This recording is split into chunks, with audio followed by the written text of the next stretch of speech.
बहू इधर आ जल्दी। आई मम्मी जी। क्या हुआ मम्मी जी? बहू देख मेरी नक्की छूट गई, गर्मी को जैसे खून आ रहा है। क्या? मम्मी जी आप जल्दी से सीधी लेटो, मैं रुई लेके आती हूँ। मम्मी जी दिखाओ।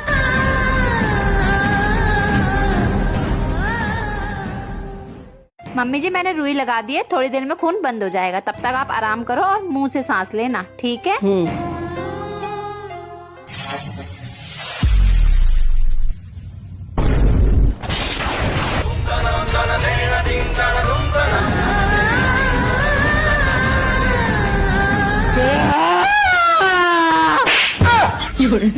क्या आफत आ गई तुझे? भगवान क्या जुल्म है। अरे क्या हुआ? कौन चिल्लाया?